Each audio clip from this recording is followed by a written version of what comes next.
Toca que Estado ubicado bien atrás del resto peritoneo a ambos lados de la columna. Entonces, el riñón se le comparaba a forma de poroto o una semilla situado en el resto peritoneo a ambos lados de la columna vertebral y ya está orientado mediante por donde llegan los vasos. Entonces, su consistencia firme y su coloración es en el cervijo del suelo rojo y violáceo. Tiene dos caras, dos bordes, dos extremidades, superior e inferior. Dimensiones 12 centímetros de largo por 6 de ancho por 3 centímetros de diámetro. Y el examen a simple vista conocer estructuras. una corteza y una médula. ¿Se recuerdan? Teníamos ahí las columnas, las pirámides, ahora la columna. Teníamos la columna renal y la pirámide renal. La corteza que está más afuera y también la que está más hacia adentro. Y nuestra pelvis renal que después se continúa con el uretro. Y histológicamente, ¿cómo va a estar formado el riñón?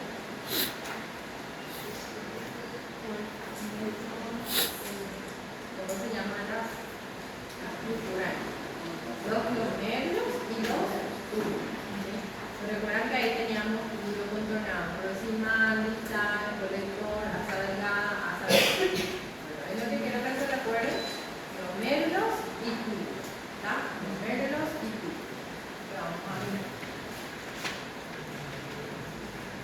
Y una de las patologías que vamos a ver es cuando el riñón se inflama, que es la pielonefritis. La pielonefritis puede ser aguda y puede ser crónica también. Lo que vamos a ver hoy va a ser la pielonefritis crónica. Entonces, la pielonefritis es una inflamación aguda o crónica de los riñones que generalmente comienza en el tejido intersticial y puede afectar también hasta los túbulos. Vamos a ver en la pielonefritis crónica que ya hay un proceso pielocalicial, desde la pelvis renal y los cálices renales. Y más del 85% de los casos de infección de vías urinarias están producidos por los bacilos gram negativos que son propios de la microflora normal. Y uno de los gérmenes más frecuentes implicados es la Escherichia coli. De todo este tipo que está, lo más frecuente suele ser la Escherichia coli. Hay algunos pacientes que tienen una infección de vías urinarias bajas, una cistitis, que luego se complica con una pielonefritis. Otro de los gérmenes que pueden estar es el propio, la Klebsiella, el Enterobalte y el Streptococcus pyogenes. Y vamos a dividir en estos dos, que puede ser una vía ascendente, que suele ser la más frecuente, ¿sí? O por una vía hematómica. En los dos vamos a ver que el germen que está implicado es también la Escherichia coli, en ambos. Pero en la vía ascendente suele ser en primer lugar la Escherichia coli y en la vía hematómica suele ser los estafilococcus. Entonces puede ser dos vías de diseminación, puede ser vía ascendente o vía hematómica. Y en ambos tiene el germen que está más implicado generalmente en la Escherichia coli, ¿sí? Y generalmente la que es por vía ascendente suele haber una dilatación también de la pelvis renal. Entonces la pielonefritis crónica, como nosotros le vamos a definir, es un trastorno de la inflamación túbulo intersticial, la calidad de todos los túbulos, afecta también los cálices y la pelvis renal. O sea, hay una afectación pielocalicial. Entonces, ¿qué significa? Que hace referencia a la palabra pielo, que afecta la pelvis renal, y calicial, que afecta a los cálices renales. Entonces, la afectación pielocalicial, en cual nosotros vemos en la pielonefritis crónica, va más allá del intersticio. Y es una causa frecuente de insuficiencia renal crónica porque vamos a nosotros tener en un proceso crónico. ¿Qué vamos a buscar en nuestra lámina? ¿Qué va a haber? Va a haber fibrosis, intralinfocitario y angiogénesis. Después le vamos a agregar dos características más que pueden ocurrir acá. Entonces, con el tiempo esa fibrosis va a llevar a que la funcionalidad del riñón sea menos. Y eso a la larga puede llevar a una insuficiencia renal crónica. Y podemos dividir en dos causas también acá. Puede ser una úlcera crónica o una pielonefritis asociada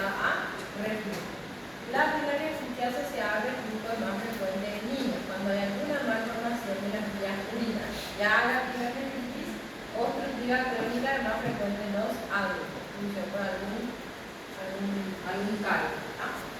Entonces lo que quiero que se recuerden de esta parte que hay afectación hienocacricial, afectación de la pelvis renal y de los cálices renales.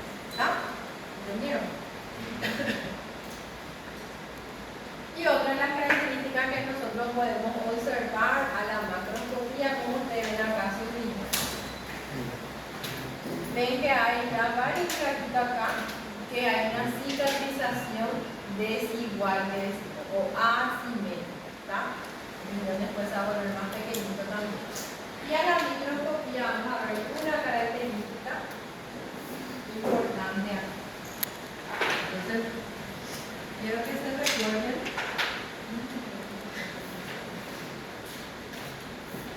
Entonces, histológicamente, ¿qué vamos a encontrar? Vamos a encontrar los glomérulos y los túbulos. Va a ocurrir dos cosas a nivel de los glomérulos y otra cosa a nivel de los información. Algunos glomérulos van a tener áreas de fibrosis y le llamamos a eso de glomérulos esclerosados. Y algunos túbulos pueden estar atrofiados.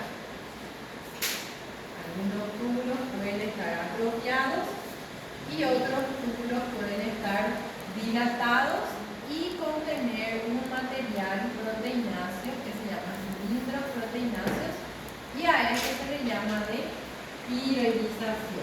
¿Por qué? Porque al mirar al microscopio nos recuerda al coloide de la glándula tiroides. Entonces por eso se le llama tiroidización. Entonces la tiroidización a nivel de dónde va a ocurrir, a nivel de los túbulos renales. ¿Qué es lo que va a tener en su interior? Son cilindros proteináceos. Recuérdense que el epitelio normal de los túbulos, el epitelio suele ser un epitelio puro. Y a nivel de la tiroidización, ese epitelio se va a volver más aplanado. Va a volver túbulos dilatados por un epitelio más aplanado que va a tener cilindros proteináceos en su luz, y a ese proceso se le llama de tiroidización. Entonces la tiroidización es donde vamos a encontrar a nivel de los túbulos renales. ¿En qué patología? En la pielonefritis crónica. La tiroidización vamos a encontrar en pielonefritis crónica. Porque allá en el examen final no siempre les suelo preguntar. Y ahí nosotros ya damos patologías tiroideas también. Y siempre me colocan con respecto a alguna patología tiroidea. Entonces la llamada tiroidización, ¿en qué patología encontramos? En la pielonefritis crónica. ¿A nivel de dónde va a ocurrir? A nivel de los túbulos. Entonces dos cambios vamos a agregar ahí que va a ocurrir. Algunos túbulos, ¿cómo pueden estar? Atrofiados, otros túbulos dilatados por el epitelio aplanado, que va a tener ese resto de cilindros proteináceos y se le llama de tiroidización. Y a nivel de los glomérulos, va a estar rodeado por áreas de fibrosis, le llamamos glomérulos esclerosados. Además del infiltrado linfocitario, la fibrosis, la angiogénesis, le vamos a agregar estas dos características. Entonces, ustedes ya saben, ya en un proceso crónico que vamos a encontrar, le agregan un marcador específico de la patología en sí. Entonces, morfológicamente, vamos a ver un proceso crónico que tipo de infiltrado linfocitario. A la macroscopía vamos a ver una cicatrización desigual, irregulares, ¿sí? Voy a tener también lesiones en los cálices y la tiroidización, que va a ser los túbulos dilatados con un epitelio aplanado llenos de cilindros proteínas. ¿Por qué se le llama así? Porque se asemeja al coloide de la glándula tiroides. Recuérdense siempre lo que los patólogos cuando miran algo se imaginan algo que se le llama de ahí. Entonces, tiroidización, y también vamos a encontrar a nivel de los túbulos atrofia, lo que van a agregar que es de los glomérulos esclerosados. Entonces, característica general, infiltrado linfocitario, fibrosis, angiogénesis, glomérulo esclerosado, túbulos atrofiados y fiberización. Entonces, esta es nuestra lámina de acá. La lámina de pielonefritis tenemos dos cortes diferentes. ¿Sí? Los dos, quiero que entiendan que cualquiera de los dos va a salir interesante. Entonces, este estructurario que vamos acá, que va a ver. Glomérulo. Entonces, eso nos va a ayudar a identificar que nuestro órgano es riñón. ¿Sí? Esta estructura que ven acá, rosadita, que va a ser. Van a ser los túbulos con cilindros proteinados. ¿Y cómo le llamamos a esto? Fiberización. Fiberización. Acá vemos otro túbulo y entre su epitelio se vuelve más aplanado. Lo normal es que sean túbulos.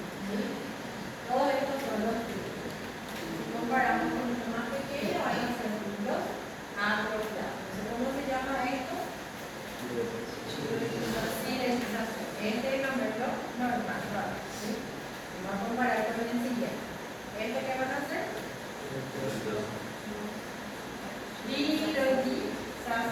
Fiberización. ¿Este qué va a ser? Glomérulo. Si comparamos este con este, glomérulo esclerosado. Tiene área de fibrosis y vemos todavía el resto de núcleo. Entonces, glomérulo esclerosado, glomérulo normal. ¿Y acá? Fiberización. Y los más pequeñitos, túbulos atrofiados.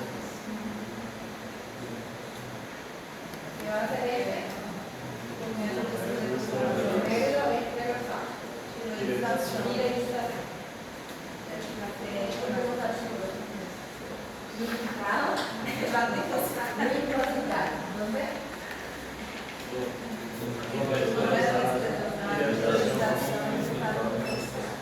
Lo más pequeñito,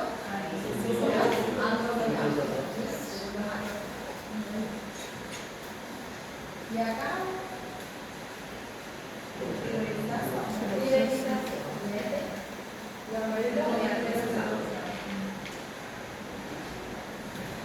acá,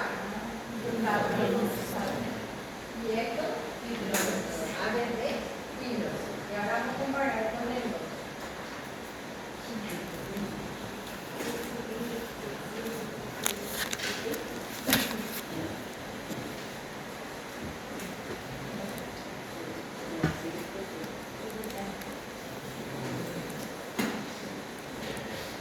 Esta es la otra lámina de pielonefritis. El otro es más lindo porque se ve bien así sus glomérulos, se ve bien también su fiberización. Pero en este también da para ver. Voy a acercar un poquito.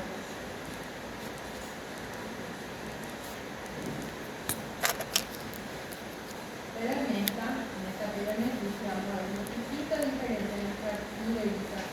¿Sí? Entonces primero esta área que va a corresponder linfosado, linfocitado. Este que observamos acá va a ser la fiberización. No vemos rosadito como veíamos en la otra, pero es la fiberización. Yo siempre le comparo con una superficie de un campo. Después,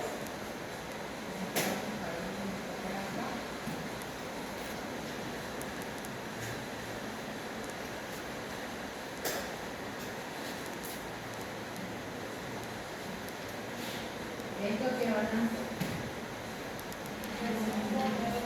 glomérulos esclerosados, ¿sí? Esto también está usando la esclerosado. Después, ¿qué nos falta buscar?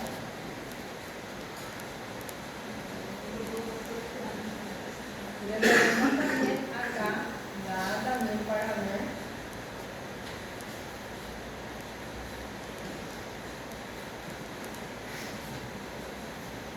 ¿Qué va a hacer? Glomérulo normal. ¿Sí? Y esto más pequeñito, glóbulo atrofiado. Y acá, infiltrado linfocitario.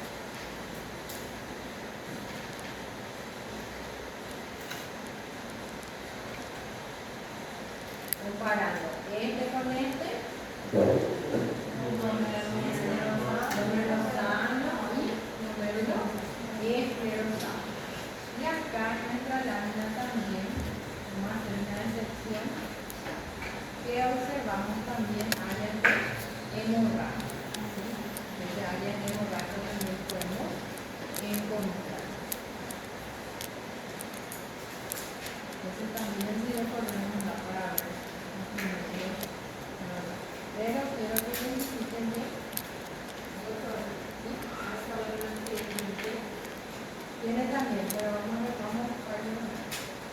¿Este qué va a ser? Y este. Con menos de 0,0. Vamos a buscar la inscripción.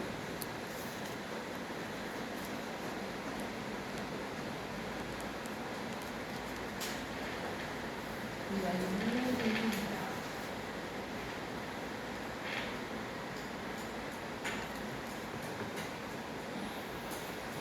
pueden encontrar vasos también que es normal.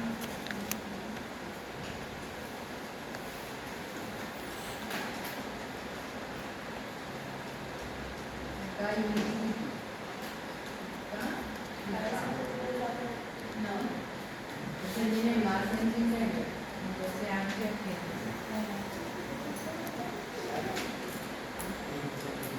vamos a poner la descripción antes que vamos a poner áreas de lugar en Instagram.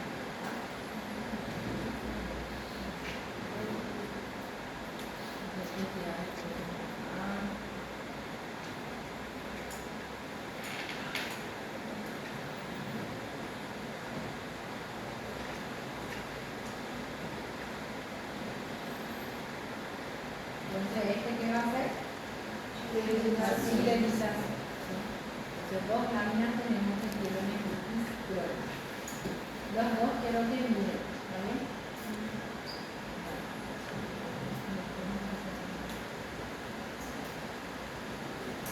Después vamos a tener otro tumor que se llama tumor de Willis, que también se conoce como nefroblastoma. Nefroblastoma. ¿Qué paciente va a ser más frecuente el nefroblastoma? El niño. El tumor renal más frecuente de los niños es el nefroblastoma. Este también se le llama tumor de Willis. Entonces, la primera característica que quiero que se recuerden, que es el tumor renal más frecuente en la infancia. Y su otro nombre también, nefroblastoma. Tumor de Willis o nefroblastoma. Es el tumor primario más frecuente del niño en los niños. ¿Sí? La mayoría tienen un rango promedio de edad que es de 2 a 5 años. La característica de la macroscopía es que pueden presentarse como una masa grande, solitaria y bien delimitada. ¿Sí? Esa es la característica, masa grande, bien delimitada y solitaria. ¿Sí? Generalmente afecta a un solo riñón, pero en el 10% de los casos puede afectar a ambos riñones. Eso significa bilateral. La mayoría afecta a un solo riñón, como se presenta una masa grande, solitaria y bien delimitada. El 10% pueden ser bilaterales o unicelulares. Al corte, la consistencia del tumor es blando, pequeño y un color más o menos grisáceo. ¿Sí? Y podemos ver también algunas partes áreas de hemorragia y necrosis. Y lo importante acá es que lo que vamos a observar a la microscopía. Esta es la descripción más corta de todas las láminas que vimos hasta hoy en día. ¿Por qué? Porque este tumor puede presentar tres componentes. Puede presentar un componente blasténico, epitelial y estromal. Y esa es la descripción de nuestra lámina. Que vamos a observar los tres componentes. ¿Qué componentes? Blasténico, o también se le llama blastematoso, epitelial y estromal, o estromatoso también le llaman algunos, ¿sí? El componente blasténico, ¿cómo va a estar formado? Va a estar formado por células pequeñas, redondas y azules, que se va a asemejar mucho al linfocito, ¿sí? El componente epitelial, ¿qué va a ser? Que nosotros podemos observar a nivel del riñón. Los glomérulos y los túneles. Entonces, el componente epitelial es una diferenciación del componente blasténico, que puede ser en túbulos o puede ser en glomérulos. Y hay Entonces, ¿cuáles son los componentes que podemos observar acá? Blastémico, epitelial y estromal. ¿Sí? Son células pequeñas, redondas y azules. Esas son más oscuras. Después el componente epitelial, ¿de dónde va a derivar? De la diferenciación de las células blastémicas. ¿Sí? ¿En qué? En los nervios o en túbulos. Entonces, estas características quiero que se recuerden. A la macroscopía, cómo se presenta la lesión, masa grande, solitaria y bien delimitada. Y a la microscopía, ¿qué vamos a encontrar? Componentes blastémico, epitelial y estromal. ¿Este tumor es más frecuente en adultos o en niños? En niños. ¿Sí? Tumor frecuente más en niños. La gran mayoría son tumores unilaterales o bilaterales. Bilaterales del 100%. La gran mayoría afecta a un solo ritmo. Entonces acá tenemos nuestra imagen del tumor de Willis con la masa voluminosa, grande, solitaria y bien delimitada. En este caso, el bolo inferior del ritmo. Áreas más o menos color grisáceo, podemos encontrar también áreas de hemorragia. Entonces, el tumor de ¿cuál es su otro nombre? Nefroblastoma, más frecuente en niños. Los componentes que llevamos a la microscopía que podemos observar: componente blastémico, epitelial y estromal. Esa es la descripción más corta en nuestra labor. Bueno, y acá no van a describir la etiqueta. Es un tumor maligno, pero esa es su descripción. Y eso es lo que se observa. El único donde no van a describir las partículas celulares va a ser acá. Não respira. Van a descansar un poco su imagen. Bueno, acá vemos otra masa blanquecina, bien delimitada, que correspondió a ser el tumor de Willis. ¿Cómo se llama también?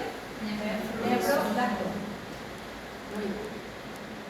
¿Cuáles son los componentes? El epitelial, el blastémico y el estromal o blastematoso. Entonces, componente blastémico, blastematoso, células pequeñas, redondas y azules.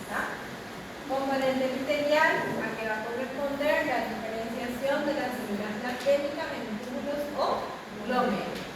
Y algunos términos que a veces se utilizan, que es los túbulos abortivos, cuando esos túbulos no son así perfectos, la diferenciación imperfecta, son irregulares.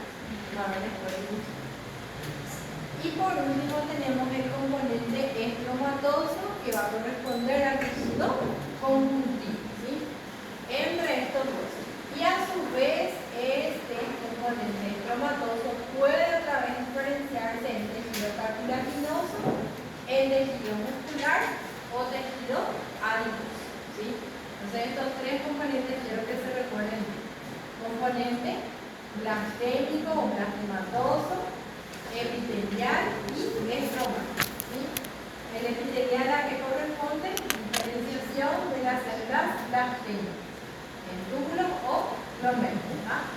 Y el componente estromatoso es el tejido conjuntivo entre ambos. Pero esto a su vez puede diferenciarse en tres cosas: en tejido cartilaginoso, muscular o adiposo. Bueno, ¿qué nos está apuntando la flechita verde? Son túbulos. Entonces, componente epitelial. ¿Sí? Componente epitelial. Este rosado, que ya dice su nombre, componente estromatoso o estromal. ¿Sí? Y el componente, ¿qué componente nos falta? Blastémico, que va a ser las células pequeñas y azules. ¿Sí? Cuando ven que tiene ya luz, corresponde al componente epitelial. Si están todo dispersas nomás las células, corresponde al componente blastémico. ¿Qué componente va a ser este? ¿Qué dice la fila de epitelial? Componente epitelial. ¿Sí? ¿Qué es? Dice la fila de María Clara.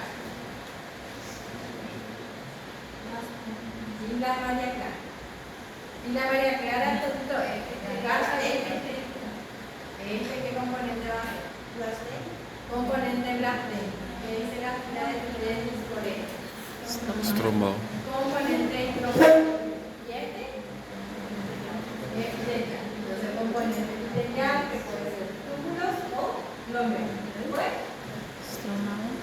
estromal o estomatoso, células pequeñas, redondas y simples que parecen trocitos, componente blastén. Y componente epitelial. Entonces, la descripción va a ser así. Observar los tres componentes.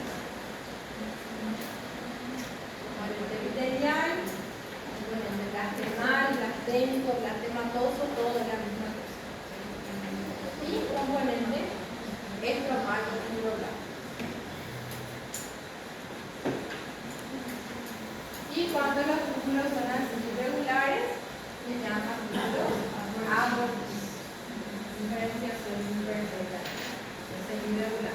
Normalmente son así, redonditos. Cuando ven así, le llaman túbulos amorfos. Pero lo que yo quiero que identifiquen son los tres componentes. ¿Cuáles son los componentes? Epitelial, blastémico y estromal. El blastémico, ¿qué se va a diferenciar? Túbulos de... Túbulos y glomérulos. Y el estromal, ¿en qué también puede diferenciarse?